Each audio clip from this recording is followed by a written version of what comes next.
एक समय में हमारी दुनिया में डायनासोर का राज था। वे चलते थे जहां हम चल रहे हैं, इसी हवा में सांसें ली, इसी धरती पर लड़ाइयां लड़ी। लेकिन पृथ्वी पर मानव की उत्पत्ति कब और कैसे हुई, ये अपने आप में सोचने की बात है। बड़े विचित्र डायनासोर ने करीब 14 करोड़ सालों तक इस धरती पर राज किया।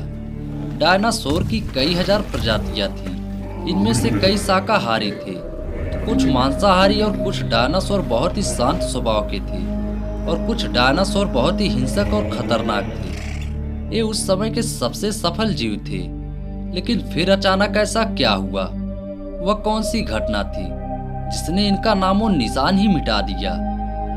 तो आइए जानते हैं कि इस धरती पर मानव का जन्म कब और कैसे हुआ। इसे जानने से पहले हमें करोड़ों साल पीछे जाना होगा और डायनासोर के उस अंतिम दिन को करीब से देखना होगा। तो आइए चलते हैं आज से 65 मिलियन साल पहले, यानी कि 6 करोड़ 50 लाख साल पीछे।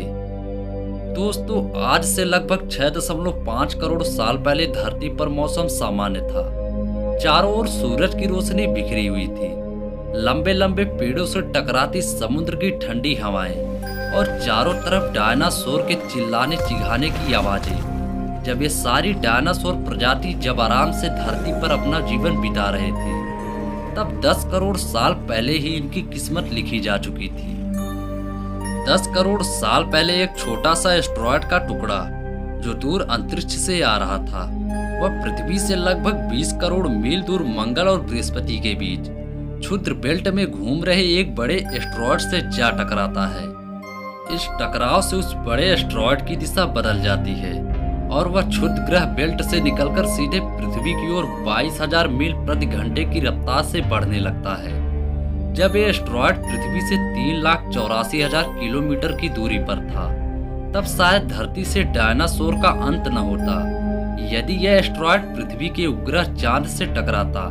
लेकिन नियति को कुछ और ही मंजूर था, इसलिए यह बड़ा सा एस्टेरॉयड चांद के बहुत नजदीक से गुजर गया। 40 किलोमीटर के व्यास वाला 1 ट्रिलियन मैट्रिक टन का ये एस्टेरॉयड प्रत्येक सेकंड के साथ साथ पृथ्वी की तरफ बढ़ता चला जा रहा था। ये एस्टेरॉयड जब पृथ्वी के वातावरण के संपर्क में आया तो इसकी रफ्तार एकाएक 70,000 किलोमीटर प्रति घंटा हो गई। पृथ्वी के वायुमंडल में घुसते ही घर्षण की वजह से यह एक भयानक आग के गोले में तब्दील हो गया। ये इतनी रफ्तार से धरती की ओर बढ़ रहा था कि सिर्फ 4 मिनट में इसने अटलांटिक ओशियन को पार कर लिया।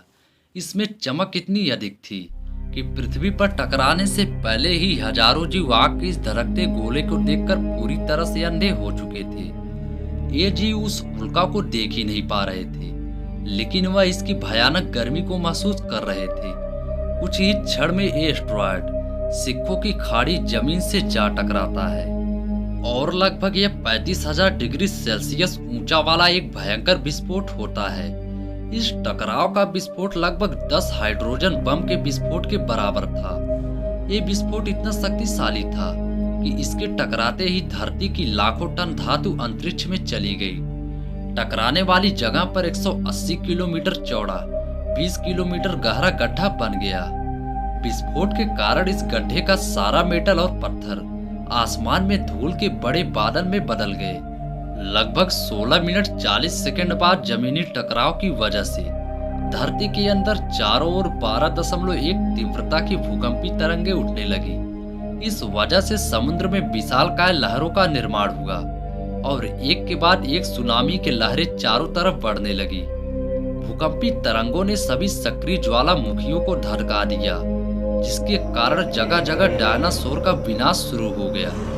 धरती के महाविनाश की प्रक्रिया अब आरंभ हो चुकी थी। इस भयानक विस्फोट में रेडिएशन की मात्रा इतनी बढ़ गई कि इसके 800 किलोमीटर के दायरे में आने वाले सभी जीव जंतु जलकर पूरी तरीके से राख के ढेर में बदल गए थे। इस महाविनाश में उड़ने वाले डायनासोर जमीनी खतरों से तो बच निकले, ये तो महाप्रलय की शुरुआत मात्र थी। विस्फोट की वजह से जो लाखों टन मेटल, धूल और पत्थर अंतरिक्ष में गया था, ठीक 40 मिनट बाद आग के गोले के रूप में वे धरती पर बरसने लगे। साथ ही धूल का एक बहुत बड़ा तूफान 6000 किलोमीटर प्रति घंटे की रफ्तार से पृथ्वी की दूसरी तरफ मौत लेकर आ रहा था। धूल के बादल कई किलोमीटर मोटे थे, जिसकी वजह से धरती पर सूरज की रोशनी पहुंच पाना असंभव हो गया। गर्म हवाओं का तापमान 100 डिग्री सेल्सियस से भी ज्यादा हो जाने के कारण धरती पर लगभग सभी पेड़ पौधों की आबादी जलकर खाक हो गई थी। विस्फोट के 90 मिनट बाद धरती का तापमान 200 डिग्री सेल्सियस तक बढ़ गया। इसकी वजह से जो डायनासोर विस्फोट के इलाके से कोसों मील दूर थे, वे भी इस गर्मी से बच नहीं पाए। इस महाप्रलय से लगभग कुल 90% प्रजाति धरती से खत्म हो गई थी और जो 10% जीव धरती पर बच गए थे, उसमें सिर्फ वही जिंदा रह सके जिसका वजन 30 किलोग्राम से कम था। इसका कारण ये था कि उस महाप्रलय में लाखों की संख्या में जीव मारे जा चुके थे और पेड़ पौधों की सारी आबादी भी जलकर राख हो गई थी, जिसके चलते यहाँ जो बड़े और विशालकाय जीव बच गए थे, उन्हें भरपूर मात्रा में खाना पीना न मिल सका। ये महाप्रलय किसी अन्य जीव के लिए फायदेमंद साबित होने वाला था। धरती पर डायनासोर का अंत एक छोटी प्रजाति के लिए एक सुनहरा अवसर लेकर आया और वह प्रजाति थी मेमल्स। मेमल्स क्या थे, कैसे बच गए इस महाप्रलय से? दोस्तों, आपने जान लिया कि डायनासोर का अंत कैसे हुआ। चलिए अब जानते हैं कि डायनासोर के अंत के बाद मानव की उत्पत्ति कैसे हुई। करीब आज से 40 लाख साल पहले अफ्रीका के पूर्वी इलाके में एक नए पर्वत श्रृंखला का निर्माण हुआ, ईस्ट अफ्रीकन रिफ्ट वैली। ये पर्वत यहाँ आने वाली मौसमी हवाओं के लिए एक अवरोध बन गई थी और इस वजह से यहाँ के जंगलों में बारिश आना बंद हो गई। यहीं इस जंगल में रहते थे एप्स इन पेड़ों के ऊपर रहते थे, जहाँ उनको खाने की कोई कमी नहीं थी। इस वजह से ये हमेशा पेड़ों पर ही रहते थे। लेकिन अब यहाँ समय के साथ साथ सूखा पड़ने लगा। बिना बारिश के जंगल पूरी तरीके से साफ हो गए। एप्स के लिए खाने की समस्या उत्पन्न हो गई। खाने की तलाश में इन्होंने पेड़ों से उतरने का निर्णय लिया, जो थे आर्टिफिडिकस रेमिडस। ये हमारे पूर्वज थे जिन्होंने बहुत बड़ा निर्णय लिया था। इनका दिमाग एक संतरे जितना बड़ा था और आकार में 4 फीट लंबे होते थे। कई हजारों सालों के विकास करने के बाद हमारे पूर्वज अब 2 पैरों पर चलने लगे। इससे ऊर्जा कम खर्च होती थी और ये चलते हुए भी खा सकते थे। अब इनका दिमाग भी तेजी से बढ़ रहा था। ये धीरे धीरे होशियार बन रहे थे। समय के साथ साथ विकास की प्रक्रिया भी चलती रही। हमारे पूर्वज धीरे धीरे विकसित होने लगे और इनका दिमाग भी धीरे धीरे बड़ा होने लगा। समय के साथ साथ इन्होंने पत्थरों से हथियार बनाना सीख लिया। अब शिकार करना काफी आसान हो गया था। समय के बीतने के साथ साथ हमारे पूर्वजों ने आगों को काबू करना भी सीख लिया। आग की खोज हमारे पूर्वजों के लिए काफी बड़ी खोज थी। ये उन्हें गर्मी, रोशनी और अंधेरों में सुरक्षा देती थी और उसी वजह से यह परिवार भी बनने लगा। हमारे पूर्वज अब साथ साथ रहने लगे।